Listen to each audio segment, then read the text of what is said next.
Rebonjour, chères étudiantes et chers étudiants. Donc, on va continuer toujours sur le deuxième chapitre, nutrition minérale des plantes supérieures, bien sûr, pour les étudiants de la filière SVI semestre 4. Donc, on va terminer avec ce chapitre, sol, racines et absorption des nutriments, et on va entamer le deuxième paragraphe, les mycorhizes et l'absorption des éléments nutritifs par les racines. Donc, les mycorhizes vont apporter les éléments nutritifs au sein de la racine, comme on va l'expliquer, parce que ce sont des champignons qui vont faciliter cette absorption par une symbiose avec les racines des plantes.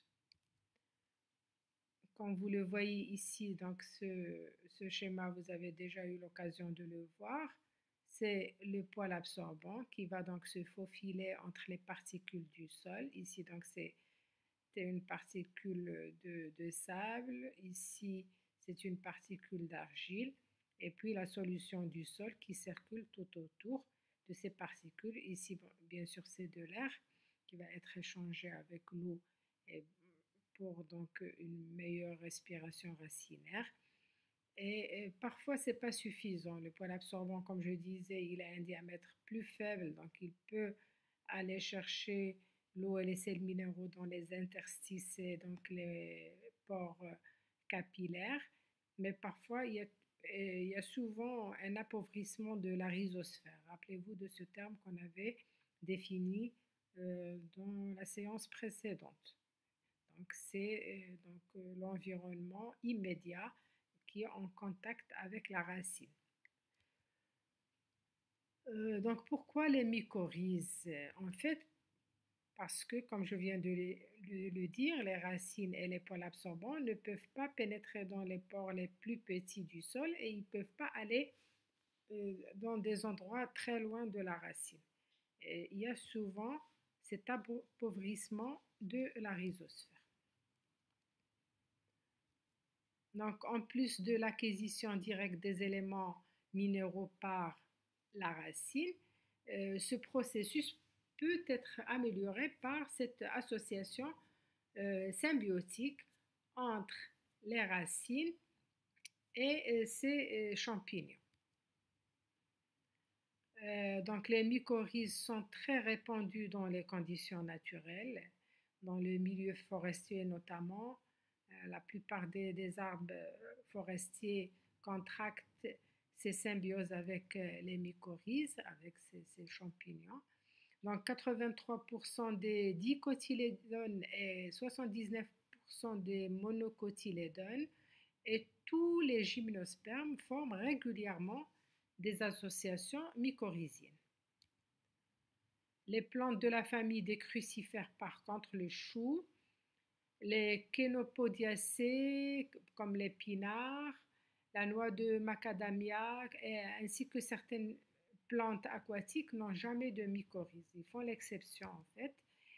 Et les mycorhizes sont absents de racines dans les sols très secs. Donc, quand il y a une sécheresse édaphique, les mycorhizes ils ne sont pas vivantes, ils ne peuvent pas supporter de grandes concentrations de salin, donc le stress salin, ou les inondations non plus parce qu'il y a une asphyxie.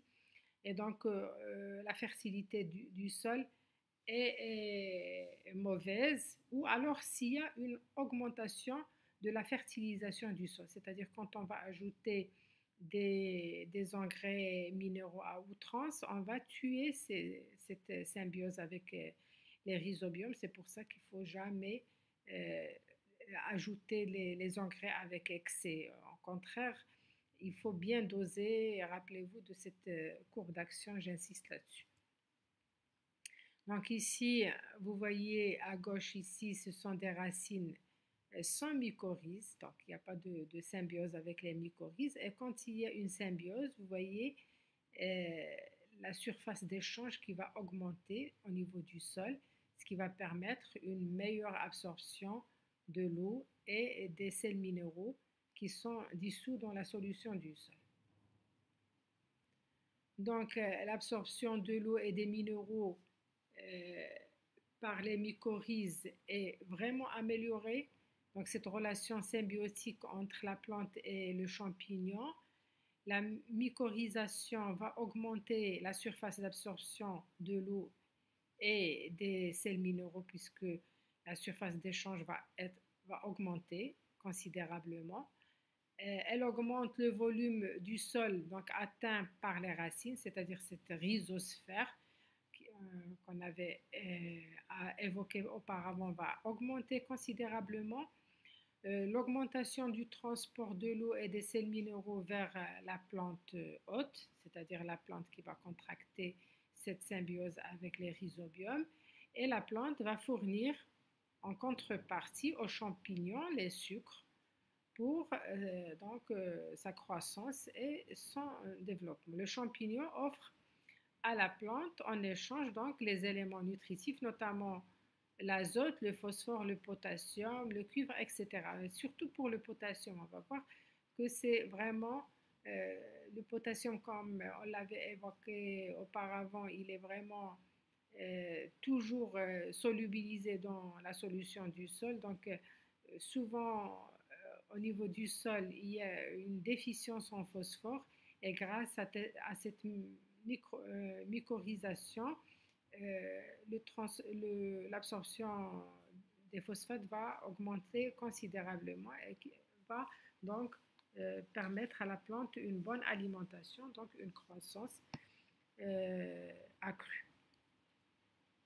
Donc vous voyez ici deux types en fait de mycorhizes. On parle d'ectomycorhizes et d'endomycorhizes. La différence c'est que avec l'ectomycorhize, il y a ce manteau fongique qui va être entrelacé et qui va donc envelopper toute la racine.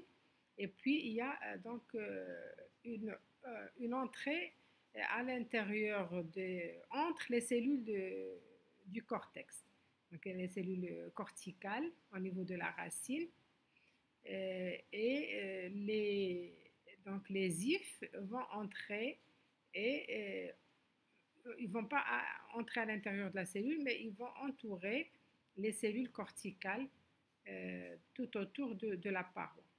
La différence avec l'endomycorhize, c'est qu'il y aura ce qu'on appelle des arborescences qui vont entrer directement dans la cellule végétale. Donc, ils vont entrer directement, ils vont apporter donc les sels minéraux donc, directement, donc tous ces éléments que la plante en a besoin pour sa croissance va être fourni directement à l'intérieur de la cellule végétale. Donc on parle d'ectomycorhize, à peu près représente 20% des espèces végétales. Par contre, les endomycorhizes sont beaucoup plus répandues. Ils représentent presque 80% des espèces végétales. Donc cette relation symbiotique mutualiste, pourquoi? Parce que les deux partenaires tirent profit de cette symbiose donc, entre le poil absorbant au niveau de la racine et le mycélium du champignon mycorhize. Donc le premier exemple, c'est l'ectomycorhize. Donc vous voyez ce manteau fongique ou appelé aussi gaine fongique. Et puis ce qu'on appelle le réseau d'articles, c'est-à-dire cette entrée des ifs tout autour des cellules corticales. Donc vous voyez ici c'est la coiffe et puis ici c'est la zone où poussent les poils absorbants. Donc vous voyez à ce niveau-là, l'absorption elle est maximale et c'est à ce niveau qu'il y a donc naissance des vaisseaux du xylème et du phloème qui vont conduire l'eau et les sels minéraux vers la partie aérienne. Et ce réseau d'articles qui va donc s'entrelacer entre les cellules corticales, c'est-à-dire les cellules du cortex. Donc la racine contaminée par des mycorhizes ectotrophiques Donc, dans la racine infectée, les ifs fongiques, comme je viens de dire, vont entourer la racine par ce qu'on appelle la gaine fongique ou le manteau fongique.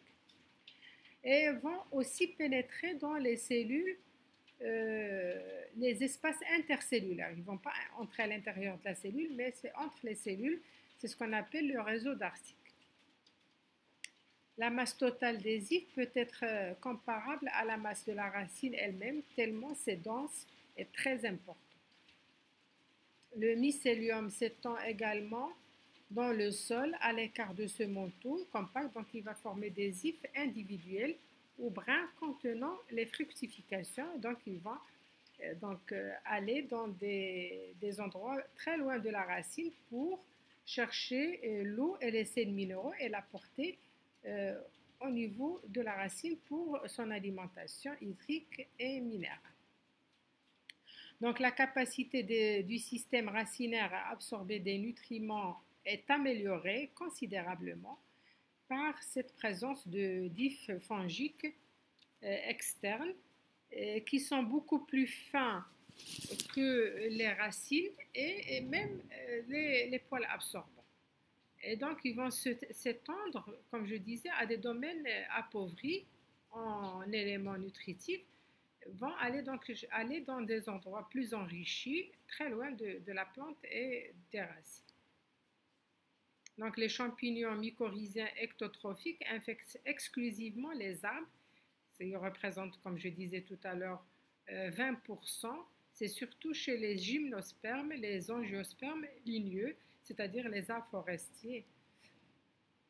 Et puis, le deuxième type de mycorhizes sont les endomycorhizes.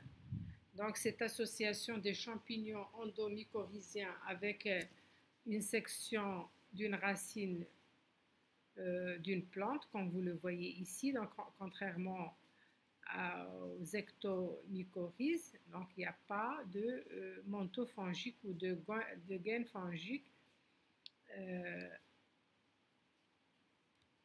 Par contre, les ifs fongiques vont croître dans des espaces intercellulaires de la paroi du cortex et vont entrer directement dans les cellules corticales individuelles. C'est ce qu'on appelle les arborescences, comme vous le voyez ici. Donc, contrairement à tout à l'heure, il contournait les cellules corticales. Ici, il entre directement dans les cellules. Donc, ils vont s'étendre dans la cellule, mais ne brisent pas la membrane plasmique et le tonoplasme dans la cellule. C'est-à-dire, la cellule, elle va rester vivante, bien sûr, c'est ça l'intérêt. Et l'if est entouré par donc les membranes plasmiques et forme des structures, ce qu'on appelle les arbuscules, qui participent dans l'échange des éléments nutritifs entre la plante hôte et le champignon.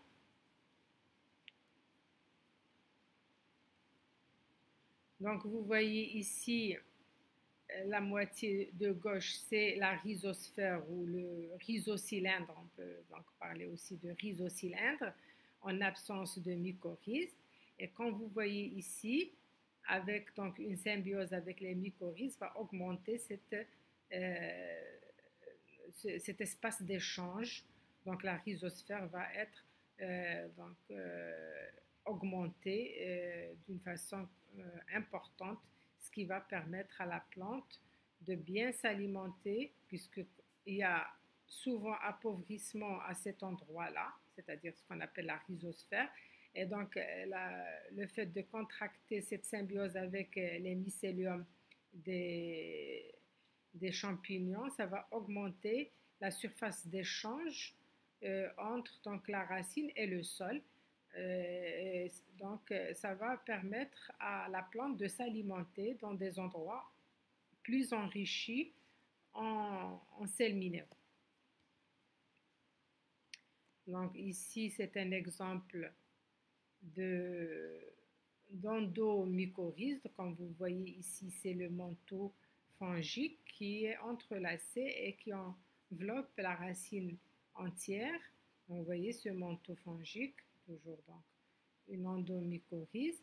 Et puis ici, vous voyez, c'est le réseau d'articles qu'on a évoqué à l'instant, c'est-à-dire ce réseau de diff qui va entourer l'espace euh, intercellulaire. Il ne va pas entrer à l'intérieur. Ici, vous voyez plutôt une ectomycorhize, donc, et ces arbuscules qui vont entrer à l'intérieur des cellules corticales.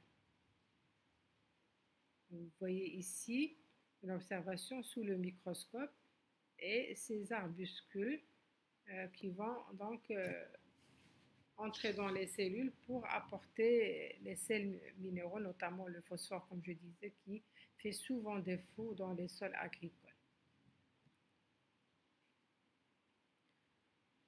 Donc, encore un exemple d'ectomycorhize avec le manteau fongique. Et puis, une observation donc, des cellules avec les arbuscules à l'intérieur. Ici, c'est une ectomycorhize. Donc, j'ai terminé avec cette petite partie sur les mycorhizes. Je vous dis à bientôt pour le dernier paragraphe sur la nutrition minérale des plantes. À bientôt.